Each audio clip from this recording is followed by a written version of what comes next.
Hi, I'm Joanne and welcome back to the Animal Communication Business Series, 8 episodes exploring the real journey from practitioner to sustainable business owner. If you're new to the series, we're having honest conversations about what it actually takes to build a professional animal communication practice that can support both you and the work you care about. In episode 1, we asked a foundational question. Am I willing to treat it as a business? In episode 2, we explored why that question can feel uncomfortable, especially in a field where many of us came to this work through intuition, calling, or personal experience. Then in episode 3, we looked at what begins to shift once you step into that identity. The moment where you stop simply responding to whoever asks you for help and start making intentional decisions about your time, your energy, and your work. And today we move into something even more practical because once you've crossed that threshold, the next question becomes, what does your business actually need in order to grow? In this episode, we're talking about one of the biggest challenges many professional animal communicators face, getting clear about what offer and what it costs, not in a rigid or corporate way, but in a way that makes it easier for people to understand your work, choose the support they need, and say yes. Because when your offers are vague, people hesitate. And when your pricing is unclear, people delay. And clarity is often the thing that allows your work to reach the people who need it most. As always, I'm joined by business architect Becs McNeill. So let's bring Becs in. Oh, Becs, when someone says offer animal communication, but doesn't yet have clear offers or pricing, what challenges does that create for their business? quite a big one, really, because essentially what that does is it puts all of the work and the emphasis on the potential client because they're then going to have to try and figure out what they're actually buying, what it involves, how long it takes, what they get at the end of it, how much it costs.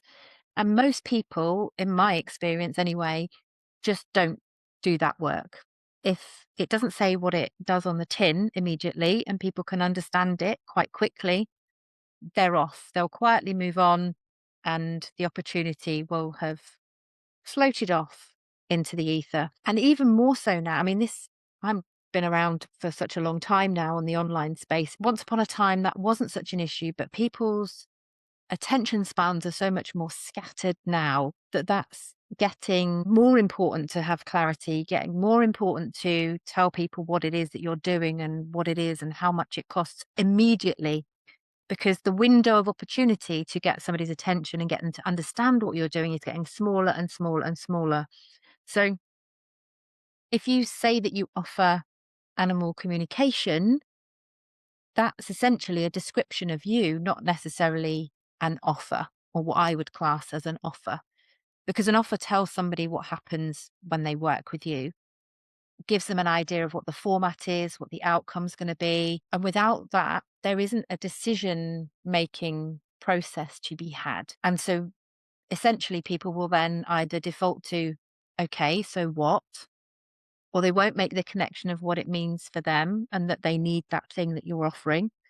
Or it will be a no. So it just makes the whole process, you know, a whole lot harder. That then in itself then leads on to a pricing problem, right? If you haven't defined what you're going to be selling, then how on earth do you price it properly?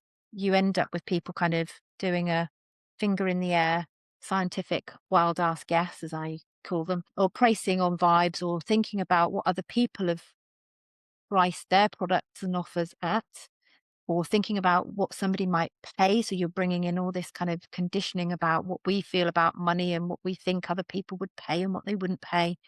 So it just becomes really messy and chaotic. It's just not strategy to be working in that way. So It's relatively simple, really, is pick a thing and define it, give it an identity. I always try and give the things that I work on an identity because that helps to explain what the outcome is, what the transformation is. It explains what people are getting and how much it's likely to be.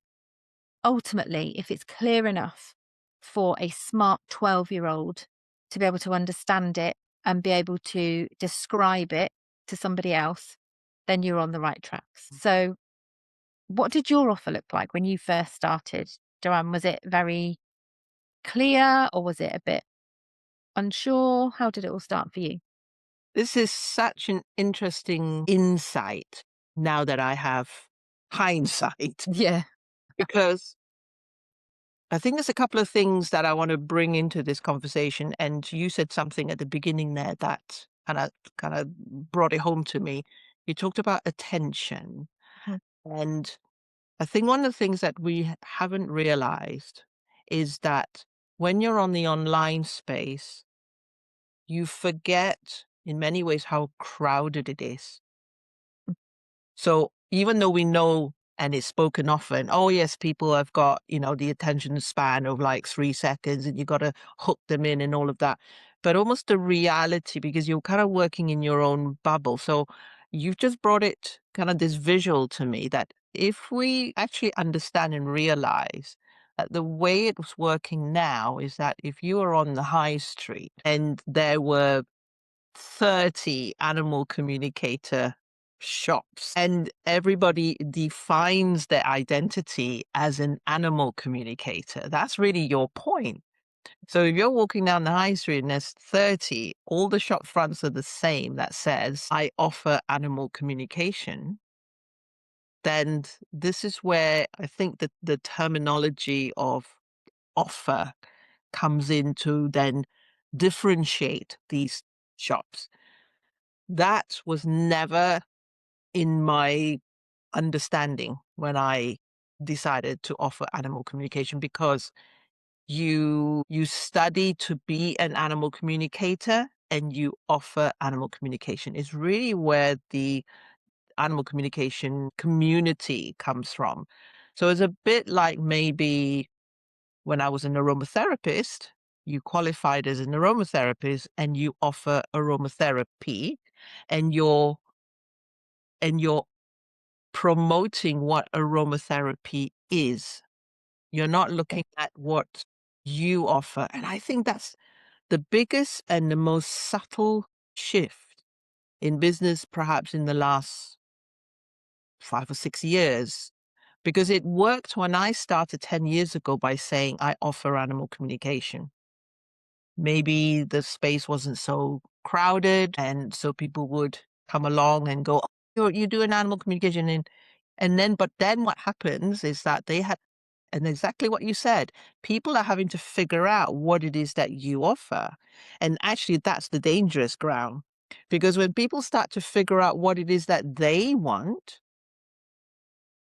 and then you have that expectation placed on you, and something doesn't align, you're going to start thinking you should be able to offer that because you said that you're an animal communicator. They go, you're an animal communicator, so this is what I want. And then you go, that this doesn't quite feel like this is what I want to do. But then you think, well, maybe that's what I should do because that's what they're saying animal communicators do. So, yeah, so my experience was that I had no idea.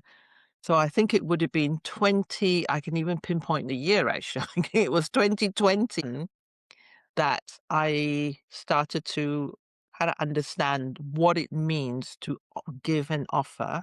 And that was particularly based on the fact that I wanted to do some teaching. So it was really in the coaching world, and Yeah. people who were helping me to create programs and courses that started to use the term offer, because I was like, I want to teach animal communication. It was like that was it. So then I started to see that actually that also relates to your consults, your one-to-one consults. And we touched in the last episode about niching. So again, animal communicators don't tend to think that they can focus on, say, one species or one particular expertise. Like for me, I'm very passionate about senior and end of life communications. So again, if I look back to the first 5 or 6 years to who I am today and what I offer, I would have been quite shocked that I would, own, not like I only limit myself to that, but that is what I put out as my main offers. So does that answer your question? Yeah, I think it I'm always talking to people about thinking about outcomes because I come from a kind of I say I come from a sales background. I'm not traditionally what you would think of as a salesperson. I wasn't any in sort of any hardcore sales roles, but everything that I've done has been very consultative. The work has always been sort of find out what people need and provide the solution to the problem. And that's always carried with me is that I like to try and find out what it is that people need before giving them an idea of what it is that I can do, because otherwise it might not be relevant, right? I can tell you that I can do all these wonderful things, but if that's not relevant to you, then what's the point in having the conversation? So I come very much from the prescription before diagnosis is malpractice kind of an area, or that, that kind of viewpoint. So I try and find out about people first. So in terms of offers, it's always been in sort of my brain that we focus on the outcomes. What is it that people actually want? And let's present that to them that we can help them with that outcome. And generally, we're using the kind of language that sits in the emotional arena, because people buy based on emotion, but they back it up based by logic. So nobody signs up and says, "Do you know what? I'm going to wake up this morning and I really want to go on a webinar." Nobody thinks that, right? But they might want to go and find out a bit more about a specific topic or how to do something. And that is delivered in the form of a webinar. So we're not selling a webinar as such. We're not selling animal communication as such. We're selling the outcome or the thing that people want. And I always liken this, the easiest way for people to get their heads around this is, if I want to hang a picture in my house, I need a drill, but I don't necessarily want a drill. I want a picture hung up to make my house feel like a home. So the drill is the mechanism, or the animal communication is the mechanism, and the webinar is the mechanism, or the course is the mechanism of how you deliver that. But it doesn't necessarily mean that that's what people want to buy. That's not what they're actually looking to buy. So it comes back to that kind of marketing. It comes back to the positioning, because imagine if somebody lands on your website from social media and they've got a horse and they think, right, okay, you can do animal communication, but they don't know, should they be booking a 20-minute call, or is it going to be a 90-minute session? Is it going to be something that we do face to face? Is it written? Is it on Zoom? How does it work? What am I actually going to receive? They'll think, if they can't see that straight away and they can't understand it and they can't see what's in it for them, then they'll come back to it because they're busy. And then often they don't, because they get distracted by life and other things happen. So it's not necessarily a lack of interest. It's how pressing that problem is. It's how clear is it to me as to what you can do for me. And that bit's totally fixable. It doesn't have to be a problem for people. So how was it? How long after you started offering animal communication did you realize then that you needed to be more specific?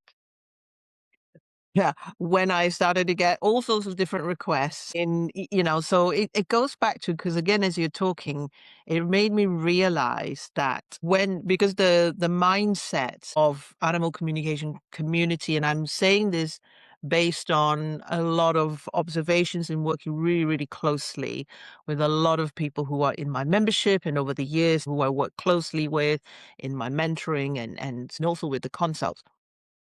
We come from a place where we don't look at the outcome interesting enough, because it's like the things you're saying are almost like, if we understood it in that bigger Mm, picture, then actually our behaviors and the way that we would present ourselves and present our offers would actually be clear. So I'm calling this out so that the listeners might be able to resonate with what I'm saying.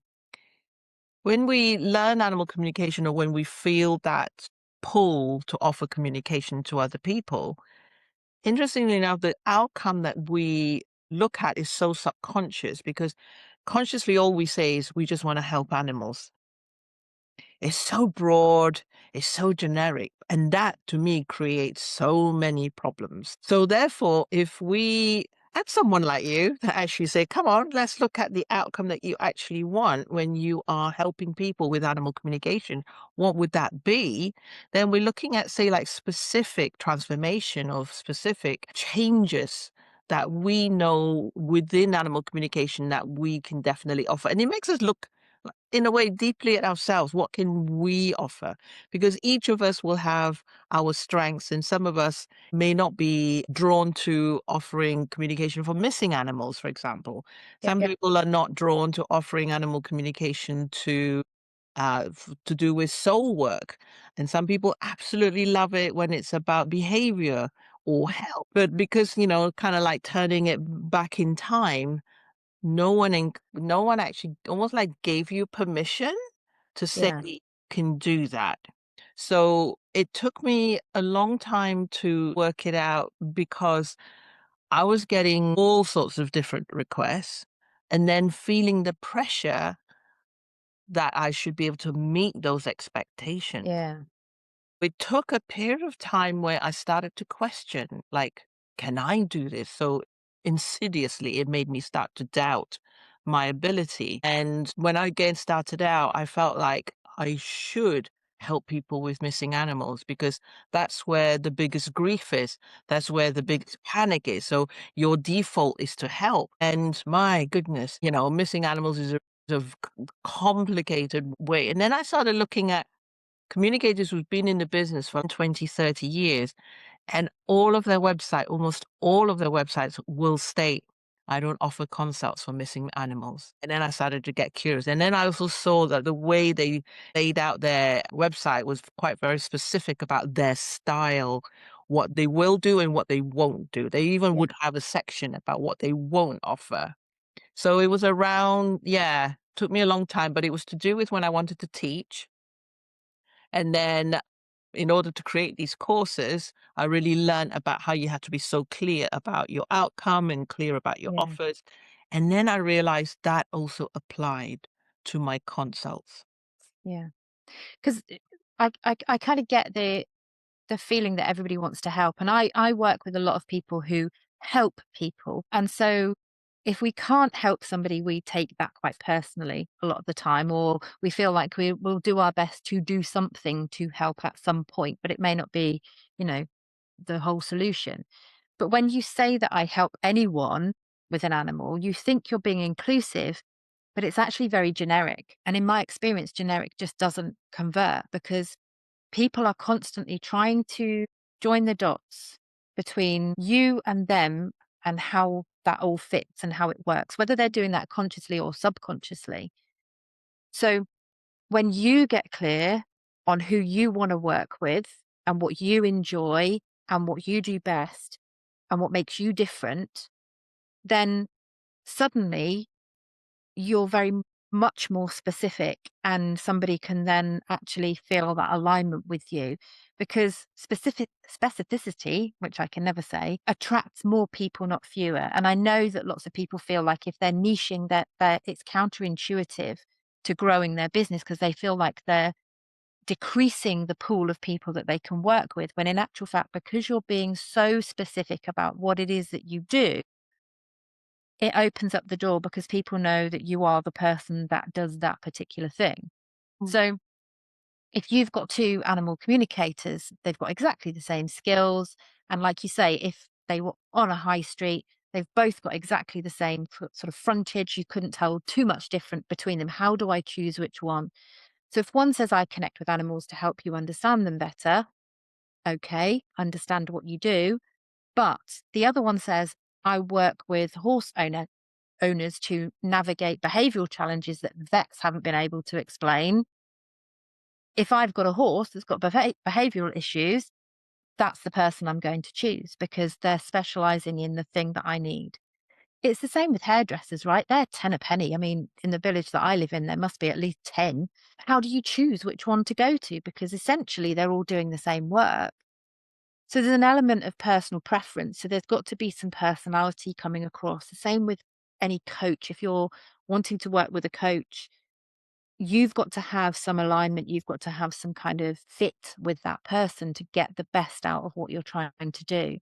So there's an element of personality, there's an element of personal preference, but there's also that magnetism that comes from, oh, that person does what I need them to do. And it's okay to choose things that you don't want to do and things that you do want I to think do. that's it. I think that's exactly it. It's okay to choose things you don't want to do. To me, this is actually probably going to be the most powerful episode of all the episodes. Not that we know what the next is Who going to knows what we're bring. going to say Yeah, next time? but right here, right now, I feel like this is such a powerful episode because it's about permission to be ourselves. And for me, being an animal communicator, you don't just do animal communication. And again, it's taken me a few years to realize this. Animal communication it needs you to be you. Mm. You bring in all your expertise and experiences from life, from other careers that you've had, because it actually enhances and adds to how you help animals, because you also have to navigate um, the questions that the human has for their animal. So if you have a counseling background, for example, I mean, that comes in incredibly useful if the guardian of the animal is really blocked or stressed or cannot see a way forward with their animal. You can be somebody who is a physical therapist. You might be a physio in your previous career and you want to shift into more intuitive work with the animal. Well, you'll find that you're gonna excel where the animal needs to talk about mobility issues, for example. So I just think when you create your own business, you want to enjoy it. You also want to be relaxed. You want to be doing something that you feel at ease with, because a lot of animal communicators feel pressured by expectations. And the reason for that is if I go back to, like I say, the first 4 or 5 years, the pressure is because you weren't clear about what, number one, you enjoy, number two, because what you enjoy, you're going to get good at. And what you're not enjoying, you tend not to be so good at. I mean, it kind of makes sense.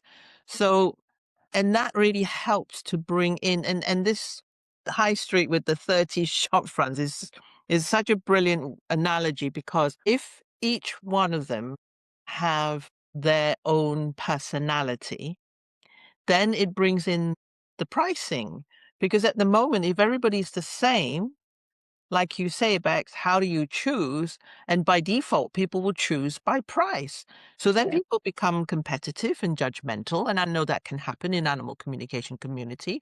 We can be quite judgmental about somebody charging $400 for a session and somebody charging $25. And we're in a we're in a business in animal communication where there isn't any restrictions on what we can and can't charge, but then it brings its own challenges too. Mm.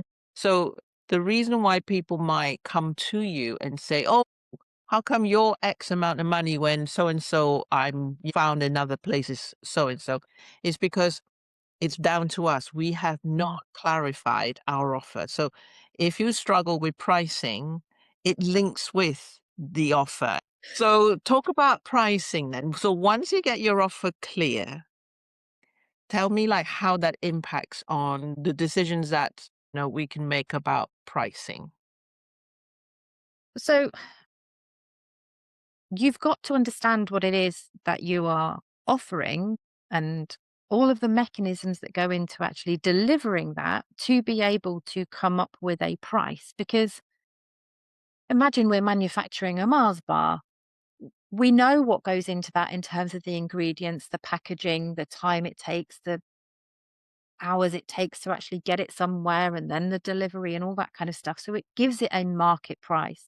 And this is again why, we're not dealing with widgets and units of things here, why it is so difficult to price things because people aren't quite sure what they're doing. But for anything that you are creating, there is a cost. And whether that is materials or whether, if you're doing something on Zoom, you've got to pay for a Zoom subscription, you've got to pay for your broadband, you've got to pay perhaps for a mic that you need or a computer. So there will be costs associated with everything that you're doing. And that has to be built into your pricing, the same as it would if you were manufacturing a Mars bar or if you were creating widgets, whatever it's going to be. Then you build into that your experience, you build into that your confidence, you build that into that your knowledge and all the things that come with actually doing the work, your energy. If you are, say, for example, like myself, I've always found it really difficult to price some of the things that I do because I am architect and engineer. So I can design and build, which is a rare breed. Most people are either one or the other. So it's very difficult. And I have to be very careful that when I'm actually doing some engineering work, I'm not charging for the design side of things because they actually hold different values for different people at different times of their business life. So it can get quite confusing sometimes as to what to do. But you have to have a look at, like any accountant or anybody financial will say to you, you have to look at your baseline fixed costs first, then look at your variable costs. And that's going to help you to actually come to whether it's an hourly rate or whether it's a program rate or how many people you actually need to survive and pay your bills. So you've got to do a bit of number crunching, and people don't like doing it because they don't feel confident doing it. But at least if you're doing some of those very, very basics, you're not going to be expending all this time and this energy and just not getting paid for your time and your energy and your expertise.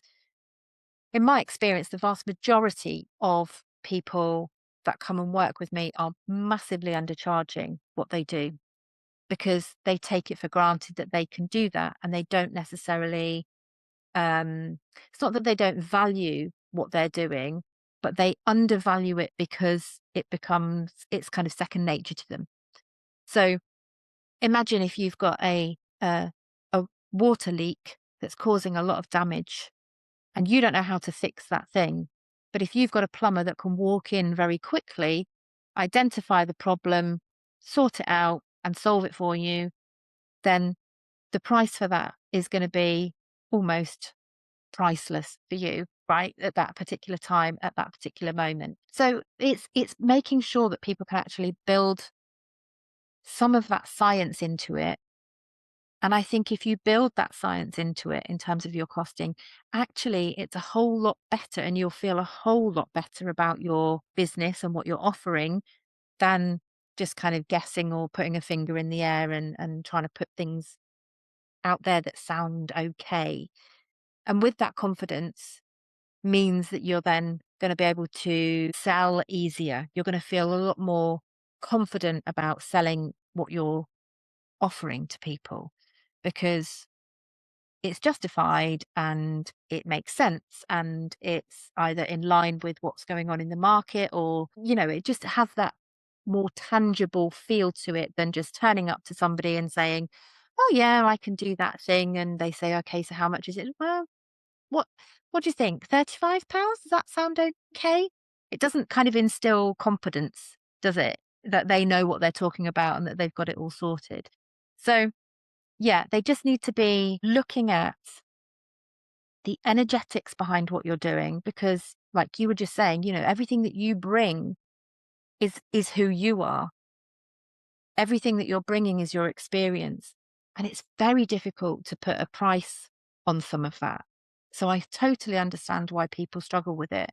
But it's even more important to price it properly so that people don't fall down a rabbit hole of underpricing themselves constantly and, doing all these hours and just not even making ends meet. Yeah. And number crunching, like that is so key. And if we go back to the first few episodes, we spoke about how So many animal communicators almost like fall into animal communication when they offer services professionally. So they may already have a full-time job, and so they're doing this kind of on the side, or they may be, coming out of redundancy, or they might be just in a situation where they just decide like, oh, I'll start charging because I'm getting more demand. So then and almost like then instead of doing number crunching, because maybe it's not in their consciousness that they have to do number crunching because they're not looking at it as a business. So it kind of Yeah. everything ties up, doesn't it? So when you don't view it as a business, you don't do number crunching because you feel like number crunching is like almost like a greedy thing, or everybody avoids doing, money and budgeting and, all those words we're like all avoid. But I agree with you. I think pricing when you are an intuitive person, we tend to like to do it intuitively. Yeah. Like it feels like this is going to be the right price, or it feels right that I should charge this, or this feels like it's my worth. But what I do know is that your unhealed subconscious is playing a part in this, Yeah. because there's a part that's always going to protect you from the fact that you are afraid that people will judge you and criticize you for the amount of money that you charge. The feeling may not be so much intuitive. So you want to do it intuitively, because we're not against intuition, but you also need to do number crunching. And again, for the last few episodes, and this is really again what it's all about, is you got to make a profit. Again, when you use the word profit, it really brings it to reality what this is about. So suddenly when somebody says, how much does it cost you? And with animal communication, it can be a bit vague, because we'll go, well, it's my time, and how much does my time, cost? Or we tend not to actually look at how much time it takes. That's the other thing we kind of hide. And when we say how much time does it actually take to prepare, it's like double, treble the time that you actually deliver it. So when we look at, are you making a profit? Is this going to support your lifestyle? Have you done your number crunching? Do you know what that money is going to go towards? I think those are the areas we don't look at when we look at pricing. It's almost like, oh, so and so charges that. They seem to be more experienced than me, so maybe if I charge a little bit less, it becomes this guesswork. And that's dangerous, because then mindset, and I say this because I've been there, is that you either start being really judgy about what other people charge, or you get resentful. Because after a session, you could be thinking, gosh, that person took out so much out of me. Self-honesty, you do know when a session has taken more energy than what you've received in money. You know that. So that's kind of when we feel unsettled about money. Yeah, that's kind of pricing in my experience of the ups and downs of it. Your energy is literally your product. Yes, you're going to have some costs associated with, like we've said, some of the hard fixed costs. But if your energy is depleted, then whatever you're delivering ends up being depleted, or you don't do necessarily a very good job. And, you know, it's not a low energy output thing. You can't just show up and perhaps do something. Like you say, there's the preparation that's got to be there beforehand, there's the follow up that happens afterwards. And a lot of people, when they are working for themselves, they don't look at all of the non billable work that they do. They just look at, oh, it's an hour long session, but it isn't an hour long session. They also don't consider the number of days that say they want to work over a year. And I mean, this came home to me very, very quickly when I started, because the reason that I started working for myself was because I was working around my children. So I knew I had windows of opportunity that I could work. And then I had lots of times, especially when they were on, school holidays and this, that, and the other, that it was physically impossible for me to work while they were there because they were little and I was having to look after them. So same with you with your animals. So I literally knew that my working time was reduced to, say, 3 days a week. And it wouldn't be a full 8-hour day as if I was working in an office. It was, I had a window of 5 hours, 3 days a week. So I knew that I had to squeeze everything into that time. So I only had enough capacity to do a certain amount of work that was my, face to face delivery time, because there was also then the time that needed to be done for the other bits and pieces. So I knew very quickly that I was going to reach a capacity, and therefore what I was charging for the hours that I had available in terms of delivery wasn't enough to pay the bills. So I had to look at different ways to be able to set my business up and my model up so it didn't rely on me working all of the time. So my active work wasn't always going to be the only thing that I got paid for. So I think it's very different in the animal communication world because you are the work, your energy is the work. And therefore, it's even more important that you're not undercharging and that you are fairly building everything into your pricing and making sure that then, not that it's justified, but that people then do see the value. One of the one of the things that I always say to my clients when we're working out, who it is that you want to work with, and we're talking about ideal clients, traditionally, there's always been this work that people do around ideal clients. It's like, right, okay, work out who is your ideal client, create this avatar, right? Now we do it slightly differently. However, I was like, the very first criteria for your ideal client is not their age, where they live, this, that, and the other. It's that they are willing and able to pay. And everyone suddenly goes, yes, because they're immediately going, "Oh, they live in this place, they've got 3 children, and they shop at Waitrose, and they do this," and I'm like, none of that matters if they're not willing and able to pay you for the time and the expertise that you are giving. Because it's so easy for us, again, as helpers, to respond where somebody says a quick message of, "Can I ask you a quick question?" or "Can we just jump on a quick call?" And 45 minutes later, you've essentially done a full session for somebody for free. You're exhausted, resentful. And, it's not just about having those boundaries. It's potentially about your positioning. It's potentially about your pricing. It's potentially about the systems that you're using. So, we've got to be so boundaried, we've got to be so careful and have these structures in place because the structure will hold you during that process. It's so easy to say yes to somebody just because, whereas if you turn around and say, well, actually, I can't adjust my pricing because this is this, it gives you that solid base on which you can stand. Yeah. So in terms of structure then around your availability, when did you sort of start really putting those kind of boundaries and structures in place? Did something happen that kind of made them come into play, or did you just suddenly realize that you were trying to be all things to everybody? The structure was being clear when I get an inquiry.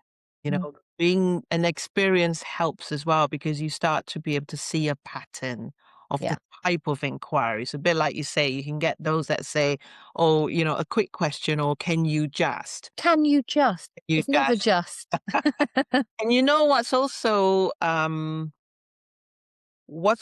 come about for me to kind of be able to filter these quite quickly is there's a difference between somebody who emails and somebody who pops a message into your social media.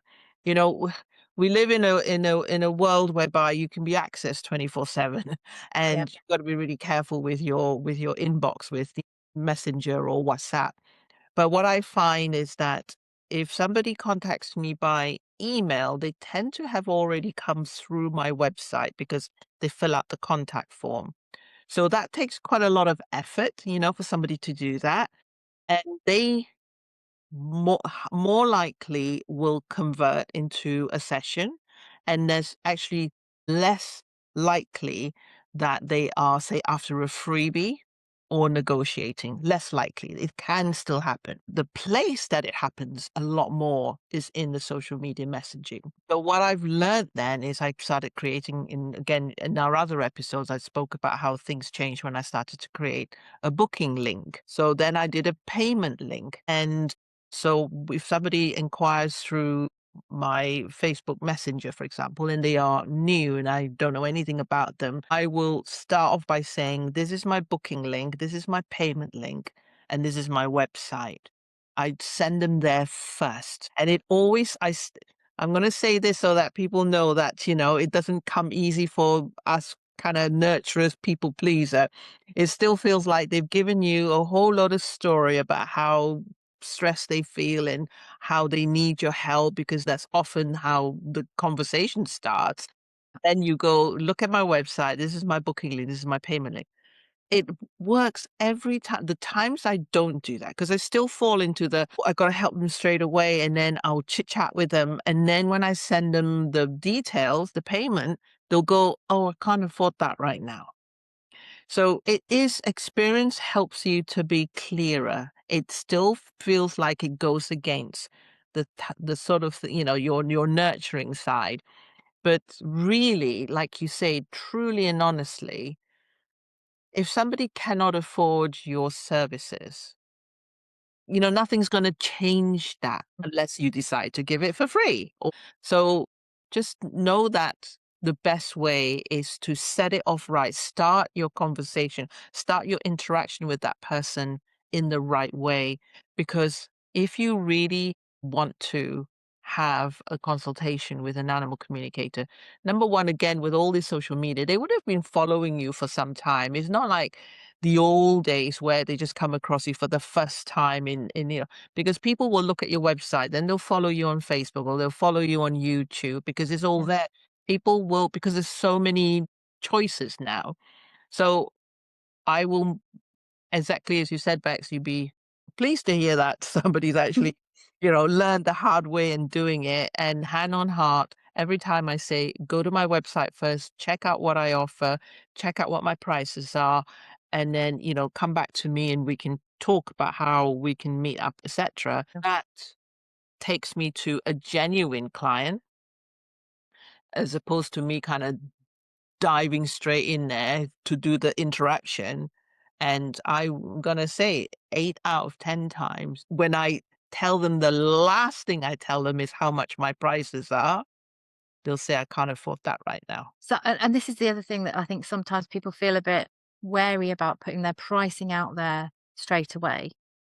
It actually saves a lot of that to and fro and backwards and forwards. And if you're upfront about things, then people know where they stand straight away. In my experience, I think that resistance to structure comes from the same place as kind of money resistance and pricing resistance, because it feels restrictive. They hear the word structure and they think it's restrictive, and so that feels like fear and this, that, and the other. And when you're an intuitive energy worker, you want to have a bit more freedom, and I totally, totally get that.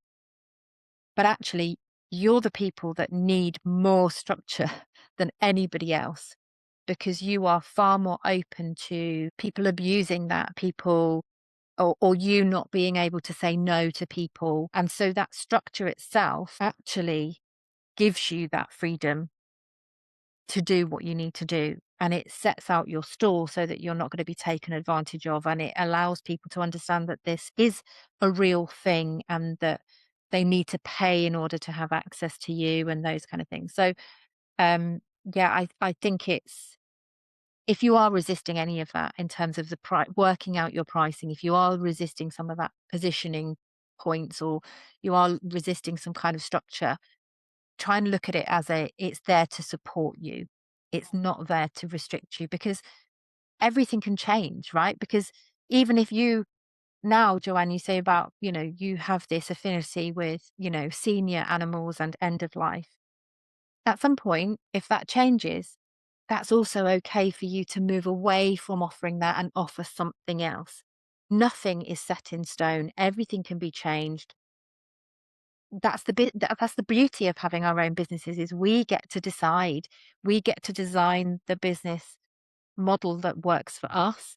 We get to work with the people that we enjoy working with.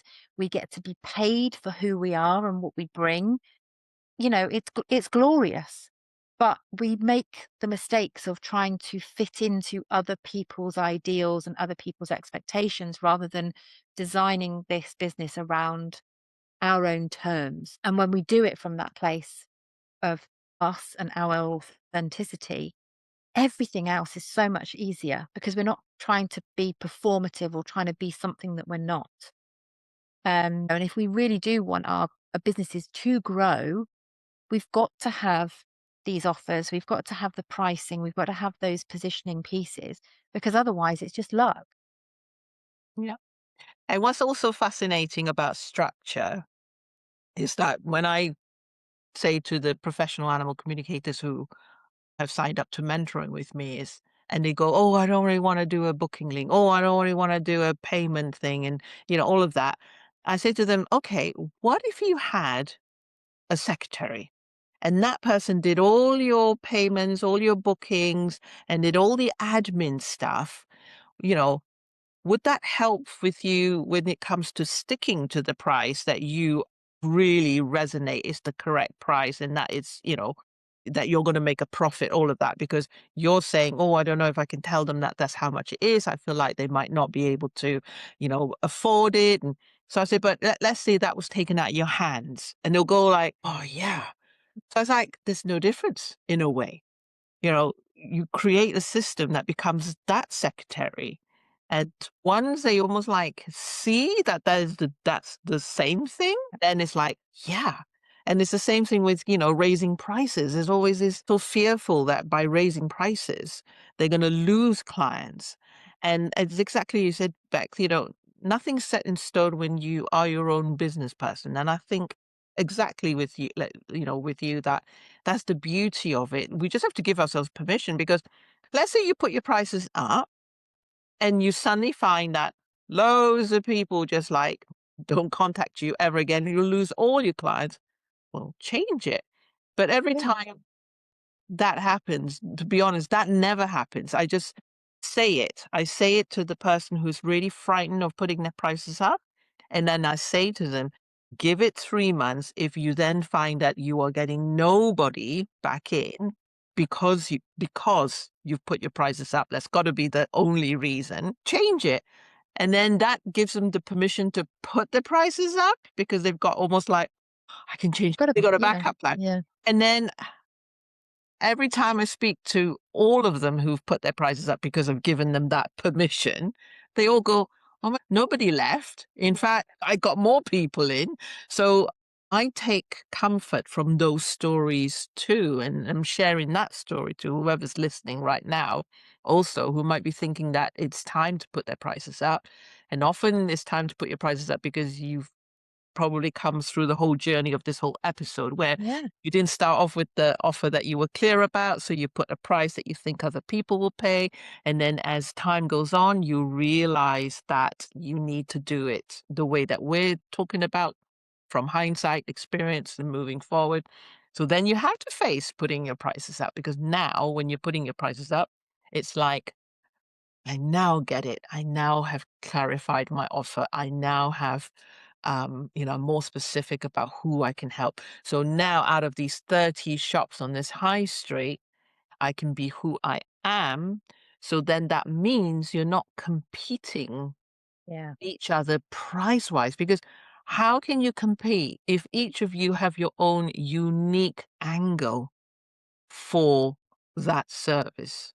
Yeah, and your own unique experience. Every Yeah. time you're running a session, every time you're working with a client, you're honing your craft, you're owning your zone of genius. So, arguably, with every session that you do, you are becoming more expensive in theory, right? You won't be putting your prices up every single time, but it's, you are becoming more in demand. You're becoming more, valuable to your clients. And so therefore you have absolutely every right to be putting in specific offers with specific pricing and positioning them in the right places with the right people. Banks, if you were to give your kinda no frills, like, just say it, if you had somebody that you wanted to just grab their shoulders because 'cause they're, like, freaking out and we want the Becs, kinda just give it to them, what would you say to somebody who's just thinking, "I think I'll just charge what I think they'll pay."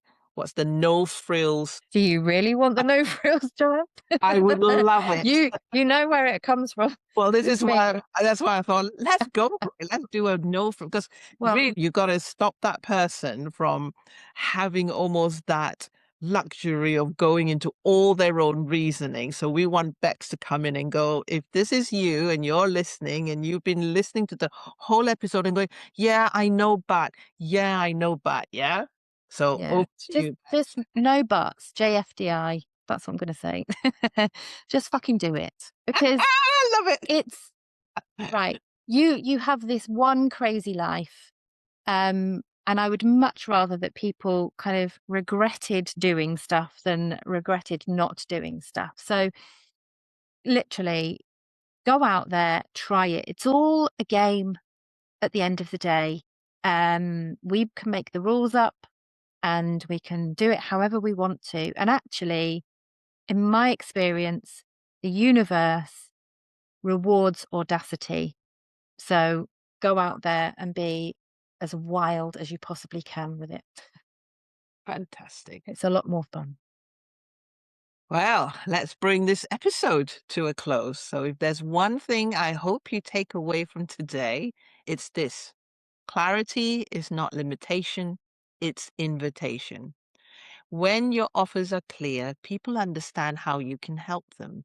And when your pricing is clear, people can make a decision without hesitation or confusion. So when those two things are in place, something important happens. Your business begins to feel more stable, not because you're working harder, but because your structure supports the work you're already doing. So, for many animal communicators, this is a pivotal shift. Moving from, "I do animal communication, let me know what you need," to, "These are the ways I can support you and your animal." And that small change can make an enormous difference in how people engage with your work. So, in our next episode, we're going to explore another important layer of building a sustainable practice: visibility and growth. Because once your foundation is in place, once your offers and pricing are clear, the next question becomes, how do the right people actually find you? And how do you grow your work in a way that feels aligned with who you are? We'll explore that in episode 5. So until then, remember this: your work matters. And the clearer you become about how you offer it, the easier it becomes for the right people to receive it. I'll see you in the next episode.